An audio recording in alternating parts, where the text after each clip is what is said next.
नमस्कार, यो हो TV today network. TV today समाचारमा स्वागत छ। म शान्ति गिरी। सुरु गरौं अहिलेसम्मका मुख्य समाचारबाट। कोरोना संक्रमणबाट थप 13 जनाको मृत्यु। 24 घण्टामा थपिए 2200 बढी संक्रमित। सक्रिय संक्रमितको संख्या 46,000 नाग्यो। बडा दशैंको 8औं दिन दुर्गा भवानीको विशेष पूजा आराधना गरी महाअष्टमी पर्व मनाइयो। देशभरका शक्तिपीठमा बलि दिने परम्परा औपचारिकतामै सीमित। प्रधानमन्त्री ओलीलाई भारतीय गुप्तचर प्रमुखले भेटेको विषय अझै सिसिएन। नागरिक अगुवाको आपत्ति। राजनीतिक विश्लेषक भन्छन् भेट कूटनीतिक मर्यादा विपरीत भयो। कोरोनाका कारण अर्थतन्त्र कमजोर। पुँजीगत खर्च बढाउने सरकारको योजना। अर्थमन्त्री भन्नुहुन्छ कानून सुधार गर्ने रणनीतिमा छौं। र सुडान र इजरायल बीच सम्बन्ध सुधारको सम्झौता। ट्रम्पले आतंकवाद प्रायोजित गर्ने देशको सूचीबाट सुडानलाई हटाए। अब 3वटै देशका प्रतिनिधिमण्डलको बैठक बस्ने। अब समाचार विस्तारमा। नेपालमा पछिल्लो 24 घण्टामा थप 2225 जनामा कोरोना भाइरसको संक्रमण पुष्टि भएको छ। यो सँगै कोरोना संक्रमितको संख्या 1,55,233 पुगेको छ। स्वास्थ्य तथा जनसंख्या मन्त्रालयका अनुसार हालसम्म कोरोनाका सक्रिय संक्रमितको संख्या 46,057 रहेको छ। पछिल्लो 24 घण्टामा थप 2,846 जना कोरोना संक्रमण मुक्त भएका छन्। यो सँगै नेपालमा कोरोना संक्रमण भएर निको हुनेको संख्या हालसम्म 1,08,334 पुगेको छ। नेपालमा पछिल्लो 24 घण्टामा थप 13 जनाको कोरोनाका कारण मृत्यु भएको स्वास्थ्य तथा जनसंख्या मन्त्रालयले पुष्टि गरेको छ। यो सँगै नेपालमा कोरोनाका कारण ज्यान गुमाउनेको संख्या 842 पुगेको छ।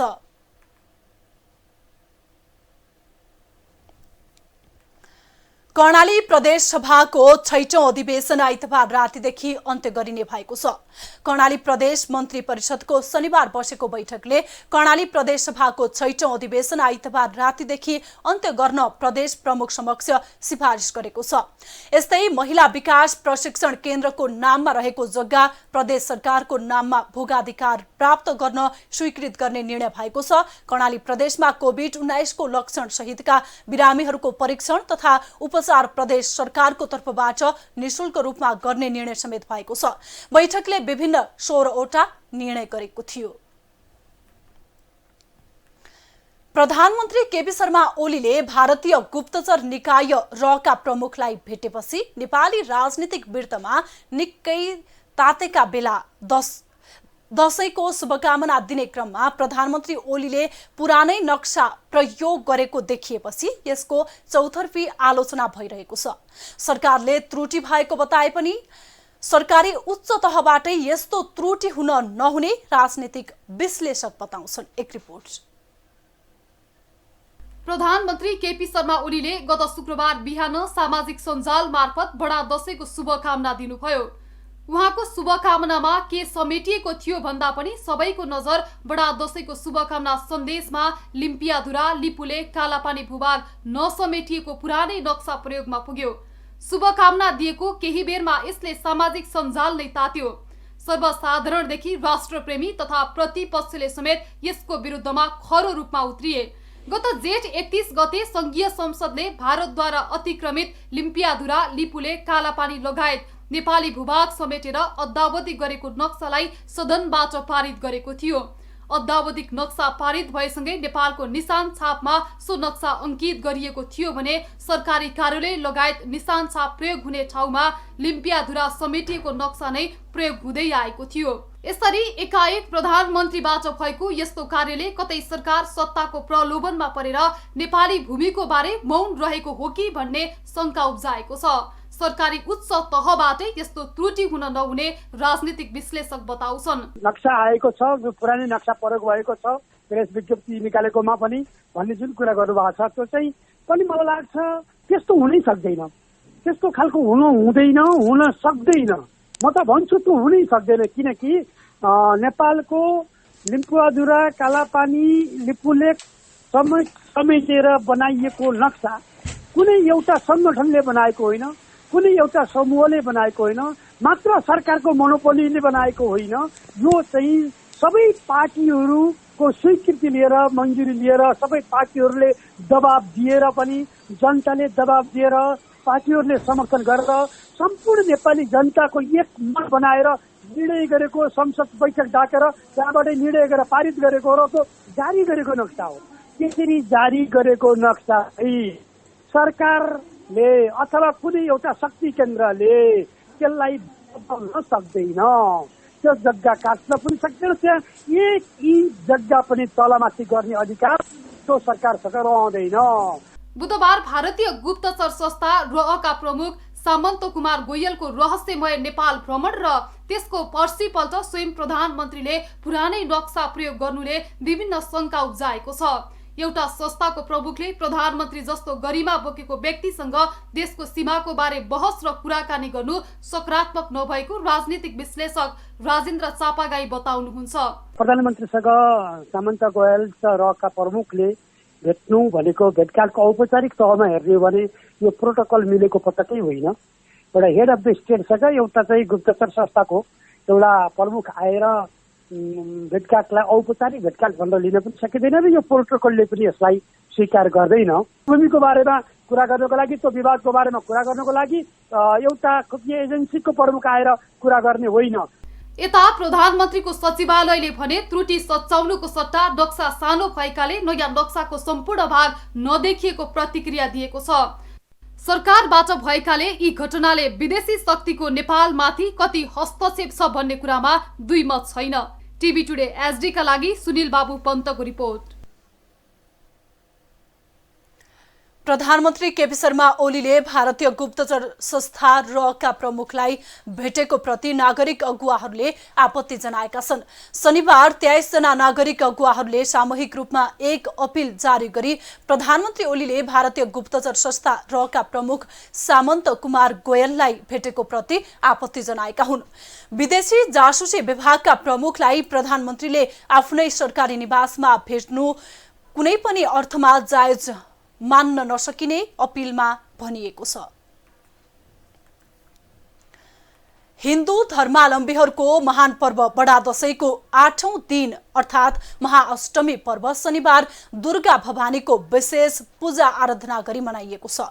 आश्विन शुक्ल अष्टमीका दिन मनाइने महाअष्टमीमा विशेष गरी बलि चढाउने परम्परा रहे पनि यस वर्ष कोरोना जोखिमका कारण प्रभावित भएको छ। एक रिपोर्ट। हिन्दू धर्मावलम्बीहरूको महान पर्व विजया दशमी अन्तर्गतको महाअष्टमीमा विशेष गरी बलि चढाउने प्रचलन छ। महाअष्टमीका दिन काठमाडौँ उपत्यका भित्रका शक्तिपीठ गुह्येश्वरी, मैती देवी, कालिका स्थान, भद्रकाली, नक्साल भगवती, शोभा भगवती, विजेश्वरी, इन्द्रायणी, रक्तकाली, वज्रयोगिनी, शङ्कटा, वज्र बाराही, दक्षिणकाली, चामुण्डा, सुन्दरी माई लगायत मन्दिरमा पनि बलिसहित पूजा आजा गर्नेहरूको भिड लाग्ने गरेकोमा यस वर्ष कोरोना भाइरसको संक्रमणका कारण परम्परालाई निरन्तरता दिनका लागि भक्तजन बिना नै बलि सहितको पूजा गरिएको छ। यता नेपाल पञ्चाङ्ग निर्णायक समितिका अध्यक्ष प्राध्यापक डाक्टर रामचन्द्र गौतम भने प्रभु शक्ति, मन्त्र शक्ति र उत्साह शक्तिका लागि पशु बलि विधिपूर्वक दिनै पर्ने बताउनुहुन्छ। प्राध्यापक डाक्टर गौतमका अनुसार आसुरी प्रवृत्तिको नाश गर्न देवीलाई शक्तिशाली बनाउनका लागि पनि पशु बलिको महत्त्व रहेको छ। राज्यले चाहिँ प्रभु शक्ति, मन्त्र शक्ति, उत्साह शक्ति यस्तो 3 किसिमको शक्ति प्राप्त गर्नुपर्छ बाबु। यी 3 प्रभु शक्ति भनेको चाहिँ राज्य कोषको सुदृढीकरण, प्रशस्त पैसा कमाउने, राज्यमा चाहिँ ढुकुटी चाहिँ बलियो, राज्यको ढुकुटी चाहिँ बलियो बनाउने, यो प्रभु शक्ति प्राप्त गर्नको लागि प्रभु शक्ति प्राप्त गरेपछि मात्रै त्यो कुरा सिद्ध हुन्छ। अनि त्यसपछि चाहिने मन्त्र शक्ति भनेको गतिला चाहिने गुणसम्पन्न मन्त्रीहरू राख्ने, सचिवहरू राख्ने, उच्च पदस्थ अधिकारीहरू राख्ने। अघि अब यिनीहरूसँग चाहिने गोप्य मन्त्रणा गर्ने, राज्य सञ्चालनको लागि नीति निर्धारण गर्नको लागि चाहिने मन्त्र शक्तिको आवश्यकता पर्छ। राज्य सञ्चालकले प्रभु शक्ति, मन्त्र शक्ति र उत्साह शक्तिका लागि पशु बलि विधिपूर्वक दिनै पर्छ भन्ने शास्त्रीय मान्यता रहेको छ। जति छन् शास्त्रमा तोकिएका शस्त्र अस्त्रहरू ती सम्पूर्ण शस्त्र अस्त्रहरूको पनि पूजा गर भन्ने शास्त्रीय निर्णय हो। त्यो अनुसार चाहिँ नि यो विशेष सबै कुराको पूजा गरिने भएको हुनाले यसलाई चाहिँ नि महापूजा भनेर भने हो। विवेकशील र अविवेकशील प्राणी दुवैले मोक्ष प्राप्तिको चाहना गर्ने हुनाले देव मन्दिर र यज्ञ यज्ञादिमा विधिपूर्वक बलि दिनाले ती पशुले मोक्ष प्राप्त गर्ने शास्त्रमा वर्णन गरिएको छ। महाअष्टमीका दिन राति हनुमान ढोकाको दशैं घरमा राज्यका तर्फबाट 54 बोका र 54 रागाको बलिसहित काल रात्रि पूजा गर्ने गरिएकामा यस वर्ष कोरोनाका कारण स्थगन गरिएको छ। टिभी टुडे एचडी का लागि संगीता थापाको रिपोर्ट। समाचारमा पालो छोटो विश्रामको।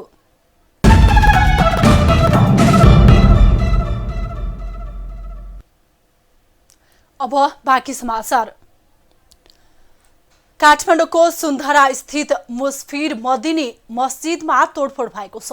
शनिबार एक समूहले डोजर लगाएर मस्जिद अगाडिको भाग तोडफोड गरेको हो। मस्जिदको स्वामित्व नेपाल सरकारसँग रहेको छ भने भोगचलन मस्जिद व्यवस्थापनले गर्दै आएको छ।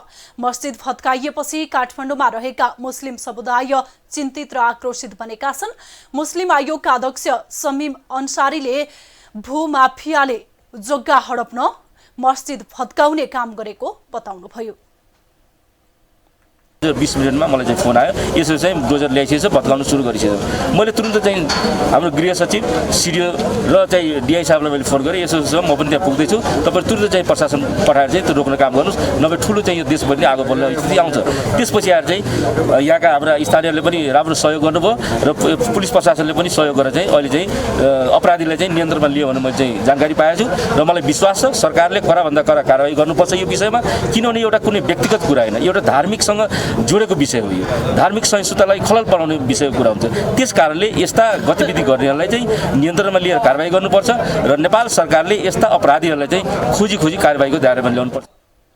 यता आजको घटनाको नेपाल मुस्लिम संघले समेत विरोध गरेको छ। मुस्लिम संघका अध्यक्ष अब्दुल सत्तारले घटना मस्जिदमाथिको आक्रमण मात्र नभएर सम्पूर्ण नेपाली मुस्लिम माथिको आक्रमण भएको बताउनु भएको छ। दशैंमा यस वर्ष विगतको वर्षहरूमा जस्तै बजार क्षेत्रमा चहल पहल देखिएन। व्यापार पनि कम भएको व्यापारीहरू बताउँछन्। कोरोना संक्रमणको जोखिमका कारण मानिसहरू घरबाट किनमेलका लागि खासै बाहिर निस्किएका छैनन्। काठमाडौँको भिरकुटी मण्डपमा रहेको सस्तो बजारमा पनि यस वर्षको दशैंमा खासै चहल पहल देखिएन। काठमाडौँको भिरकुटी मण्डपमा रहेको सस्तो बजार लत्ता कपडा किनमेल गर्ने मुख्य बजार हो, तर यो वर्ष भने बजारमा खासै चहल पहल देखिएको छैन। व्यापारीहरूले ग्राहक नआउँदा 2-3 दिनमा एकपटक मात्रै बोहनी हुने गरेको बताएका छन्। कोरोना भाइरसको संक्रमण जोखिम रोकथामका लागि लामो समय लकडाउन हुँदा मानिसहरूको आम्दानी गुमेको छ। त्यसैले पनि यो बजारमा आउने ग्राहकहरू यस वर्ष भने कम देखिएका छन्। दशैंको समयमा पनि व्यापार कम भएपछि व्यापारीहरू चिन्तित देखिन्छन्। अघिल्लो वर्षभन्दा यस वर्ष 75%ले व्यापार घटेको उनीहरूको भनाइ छ। व्यापारबाट चाहिँ अहिले खासै त्यस्तो थिएन, पहिला त छँदै थिएन, मान्छे थिएन जस्तो लाग्थ्यो। दशैं सुरु भएपछि चाहिँ अथवा अलिअलि चाहिँ ग्राहकहरू बढिरहनु भएको छ। अलिअलि व्यापार हुँदैछ, धेरै चाहिँ होइन, थोरै मात्रै हुँदैछ। अघिल्लो वर्षहरूमा व्यापक हुन्थ्यो। यहाँ साँच्चै भन्ने हो भने अघिल्ला वर्षहरूमा त यहाँ कस्टमरले यति खचाखच भरिन्थ्यो, तपाईँ खुट्टा राख्ने ठाउँ हुँदैन थियो। अघिल्लो वर्षहरूमा चाहिँ एकदम भिडभाड हुने, एकदम एक्लै अर्कोलाई बेच्न नसक्ने, ठेलठाल गरेर हिँड्नुपर्ने हुन्थ्यो भने यसपालिको वर्षमा सुनसान छ। 1 मिटर लगभगको दूरीमा हामीले कायम गरेको छौँ। मास्कहरू अनिवार्य, सेनिटाइजर छ। त्यसमा नि ग्राहकहरूलाई पनि जस राम्रै व्यवहार गरेर गरिराखेको छ अहिलेसम्म। सस्तो र राम्रो सामान पाउने भएकाले यो बजारमा मानिसहरू किनमेलका लागि पुग्ने गर्छन्। बजारमा भेटिएका ग्राहकहरूले पनि राम्रो र सस्तो सामान पाउने भएकाले आफूहरू किनमेलका लागि भिरकुटी मण्डपमै आउने गरेको बताएका छन्। यो ठुलो बजार छ, अब चिन्न सक्यो भने होइन, अब जान्न हेर्न छान्न चिन्न सक्यो भने सामान जस्तो पनि पाइँदो रहेछ। सस्तो महँगो त अब बाहिर हेरेर अलिकति सरलै पाइने रहेछ। बाहिरको जुन हेर्दाखेरि अब महलहरू भन्दा त अब यहाँको भाडा दर पनि सस्तो भएको कारणले अलिकति सस्तै मिल्दो रहेछ। यस वर्ष कोरोना महामारीका कारण मानिसहरूको क्रयशक्ति घटेकाले किनमेलका लागि आएको देखिँदैन। त्यसैले विगतका दशैंमा निकै भिड हुने यो बजार यसपटक भने सुनसान देखिएको छ। अब आर्थिक समाचार।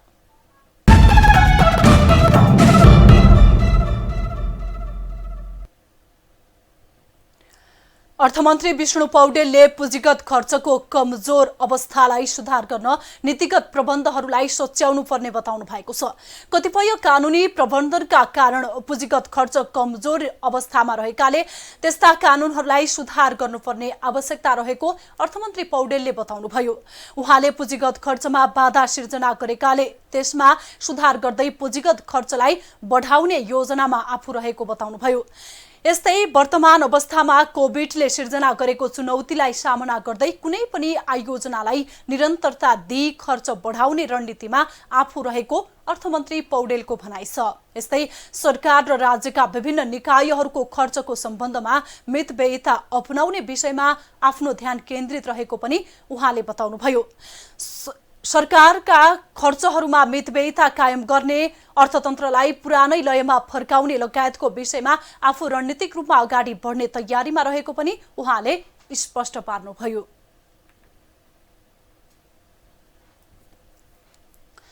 झापाको बाहुनडागी कृषिजन्य उत्पादनको पकेट क्षेत्रका रूपमा चिनिन्छ। विशेषतः तेजपत्ता, मरिच र कागती खेती गर्दै आएका कृषकहरू लामो समय कोरोना महामारीले प्रभाव परेपछि अहिले भने उत्पादनसँगै बजारीकरणमा जुटेका छन्। एक रिपोर्ट। झापाको मेचीनगर नगरपालिकाको वडा नम्बर 1, 2, 3, 4 र 5 मा फैलिएको बाहुनडागीमा करिब 1000 किसानले आफ्नो खेतबारीमा तेजपत्ता, मरिच र कागतीको बोट हुर्काएका छन्। 50 देखि 60 करोड रुपैयाँ मूल्य बराबरको तेजपत्ता वर्षेनी उत्पादन हुने बाहुनडागीमा बजारीकरण हुन नसकेर तेजपत्ता बोटमै खेर गयो। कागती र मरिचले पनि मूल्य पाएनन्। अहिले पूर्वाञ्चलमै मात्रै जति पनि मसला फ्याक्ट्री छ उहाँहरूलाई दिन सकियो, प्याकेजिङमा लिएर जान सकियो भनेदेखि त्यति 40-50 हजार किलो बेच्न सकिन्छ। र मैले 2 महिना अगाडि नै चाहिँ भनेको भारतको हैदराबाद, दिल्ली र कलकत्ता स्याम्पल पठाएको थिएँ, स्पेसल्ली झापाको मात्रै तेजपत्ताको। यसको पनि डिफरेन्स छ, पाल्पातिर छ, उदयपुरतिर छ, फरक ठाउँको फरक यसको टेस्ट पनि छ र स्मेल पनि छ। बाहिर पैसा पाएको भन्दा पनि हामीलाई बरु थोरै पाऊँ, कम्ती नै पाऊँ, हामीलाई यसमा हामी खुसी छौँ। बाहिर गएर हामीले पनि देख्छौँ, किन म पनि बाहिरै बसेर आएको हुँ। अब यो लकडाउन भयो, यसो गर्दा म अहिले घरमै नै बसिरहेको छु। तर त्यो बाहिर हामीले 20,000 थाप्यौँ भने हामीले यिनै 10,000 थापेको। बिरुवा लगाएको सुरुका केही वर्ष उत्पादन थोरै थियो। भारतबाट आउने बिचौलिया व्यापारीले सबै तेजपत्ता किन्थे। तेजपत्ताको उत्पादन सुरु भएको 1 दशक बितिसकेपछि बल्ल प्याकेजिङ गर्ने उद्योग खुलेपछि स्थानीय कृषकले उत्पादन गरेको वस्तुले बजार मूल्यका साथै स्थानीयले रोजगारी समेत पाउन थालेका छन्। अब विदेशमा भएको त विदेशमै भइगयो, प्रदेशमा बस्नेहरू त घर गाउँमा साथीभाइसँग भेटघाट पनि भयो, क्याम्पस पनि भयो, काम पनि भयो। यसो महिनावारी नभए पनि 15-15मा यसो आफूलाई नुन तेल खाने बाटो राम्रोसँगले गुजारा चलिरहेको छ। बंगलादेश लगायतका तेस्रो मुलुकमा नेपाली कृषि र जडीबुटी जन्य उत्पादनको निर्यात सम्भावना छ। सरकारी पक्षको सहजीकरण अभाव र माग बमोजिमका वस्तु लैजान नसक्दा भने निर्यातमा कठिनाई भइरहेको व्यवसायीहरूको अनुभव छ। झापाबाट नारायण अर्यालको रिपोर्ट। समाचारमा फेरि छोटो विश्राम।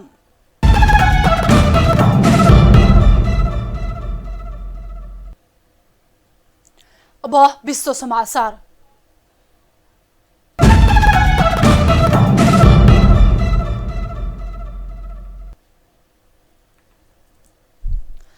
सुडानले इजरायलसँगको सम्बन्ध सामान्य बनाउने सम्झौता गरेको छ।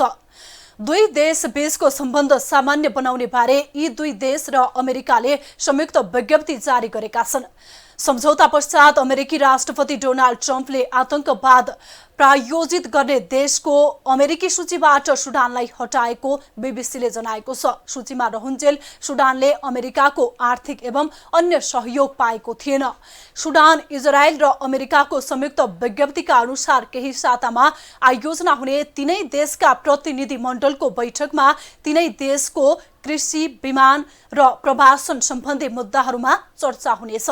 यसअघि संयुक्त अरब इमिरेट्स र बहराइनले इजरायलसँग शान्ति सम्झौता गरेका थिए। समाचार सकियो। समाचारबाट बिदा लिनु पूर्व मुख्य समाचार फेरि एकपटक।